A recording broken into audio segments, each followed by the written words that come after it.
ICPC ṣàwárí ayédèrú òṣìṣẹ́ 908 láwọn iléeṣẹ́ ìjọba Nàìjíríà 50, ọlọ́pàá pọ̀ nínú wọn.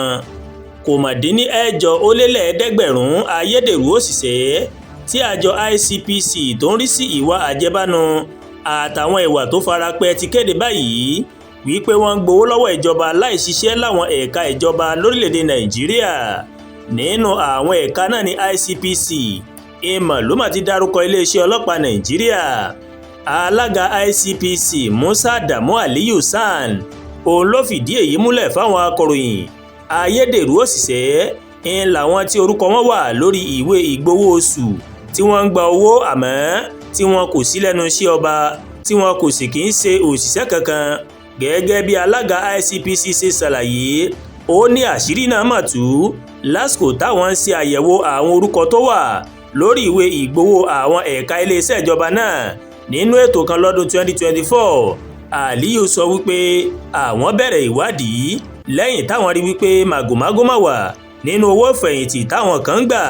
Ó wá tẹ̀síwájú pé ìjọba ti gbẹ́sẹ̀ lé owó tó mà tó $942 million, èyí tí ń ṣe $683,000 owó dọ́là tó ní í ṣe pẹ̀lú jìbìtì owó oṣù tí wọ́n ń lu ìjọba àpapọ̀. Nígbà tó ń ṣàlàyé ẹ̀ka tí àwọn agbowómáṣiṣẹ́ náà pọ̀ sí jù, alága ICPC mà sọ pé ìwádìí fi hàn pé ó mà kéré tán 50 iléeṣẹ́ ìjọba àtàwọn àjọ ní ọ̀rọ̀ yìí ìmọ̀ ló mà kàn. Àmọ́ Aliyu dárúkọ 5 nínú wọn tó ní ibẹ̀ ni àwọn ayédèrú òṣìṣẹ́ náà ó ní wọ́n ti gbilẹ̀ jù. Àwọn iléeṣẹ́ ìjọba náà gẹ́gẹ́ bó ṣe dárúkọ wọn ní iléeṣẹ́ ètò ààbò Nàìjíríà ń ló wà nípò 5 nínú àwọn ibi tí ayédèrú òṣìṣẹ́ tó mà pọ̀ sí. Ní mínísítírì ètò ààbò a rí èèyàn 19 tí wọ́n jẹ́ ayédèrú òṣìṣẹ́. Alága ICPC ló ṣàlàyé bẹ́ẹ̀. Ẹ̀ka iléeṣẹ́ ọba yìí ìmọ̀ ló máa ń rí sí ọ̀rọ̀ àwọn ológun ní Nàìjíríà. Àwọn ẹ̀ka iléeṣẹ́ ọba míì tó tún dárúkọ ní iléeṣẹ́ mọ̀nàmọ́ná èèyàn 17, iléeṣẹ́ okòwò èèyàn 17, ìlera èèyàn 15, ọ́fíìsì olórí òṣìṣẹ́ èèyàn 12, ọ́fíìsì olùṣirò owó àgbà ní Nàìjíríà, iléeṣẹ́ ọ̀rọ̀ abẹ́nú. Bákan náà alága ICPC ṣàlàyé pé iléeṣẹ́ ọlọ́pàá Nàìjíríà ó wà lára àwọn tí àṣírí rẹ̀ mà tú pé ayédèrú òṣìṣẹ́ ó pọ̀ níbẹ̀. Nínú ètò yìí a rí èèyàn 750 570 tí a fura sí pé ayédèrú òṣìṣẹ́ ni wọ́n tí wọ́n ń gba owó oṣù láì ṣiṣẹ́. Iléeṣẹ́ ọlọ́pàá Nàìjíríà ó mà jẹ́ ẹ̀ka kan gbòógì tí ìgbanisíṣẹ́ tó ti máa ń wáyé gidi. Ọ̀pọ̀ ayédèrú òṣìṣẹ́ ó ní ICPC mà sọ pé ìwádìí fi hàn nílé iṣẹ́ tó ń rí sí ìpèsè omi lẹ́ka ìjọba àpapọ̀. Ní àjọ yìí a rí 100 orúkọ ìyẹn 80 àwọn èèyàn tí wọ́n ń gba owó oṣù bí wọn kò tilẹ̀ ṣiṣẹ́ kankan. Amòfin Adamu ń ló sọ bẹ́ẹ̀.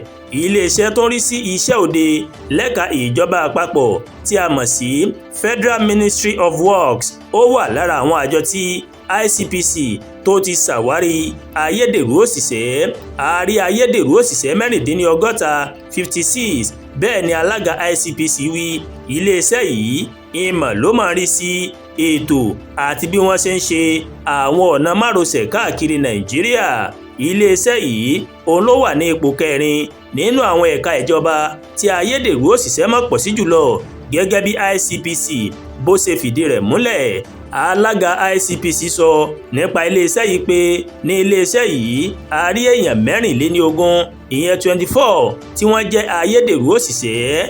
Iléeṣẹ́ yìí ìmọ̀ ló máa ń rí sí ọ̀rọ̀ tó bá kan Nàìjíríà nílẹ̀ òkèrè àti àjọṣepọ̀ wọn. Kọ́lọ́ọ̀bì Elédùmarè kó ṣàánú Nàìjíríà. Àdúràgbà Olúwatóyìn ló ń kàròyìn sí létí láti kàn ní Ẹ̀yà Yorùbá World TV. Bẹ́ẹ̀ ṣe ń wò wá ẹ máa bá wa like, ẹ máa share, ẹ dẹ̀ máa comment. Ẹ má tún gbàgbé láti bá wa subscribe sórí YouTube channel wa kí ẹ wá bá wa tẹ notification bell láti lè máa wo ètò wa lọ́kọ̀ọ́jọ̀kan tó bá ti gorí ìkànnì yìí. Ẹ ṣé pọ̀ tẹ́ ń wò wá o. A kú afẹ́fẹ́ yìí yóò báramu láṣẹ Èdùmàrè.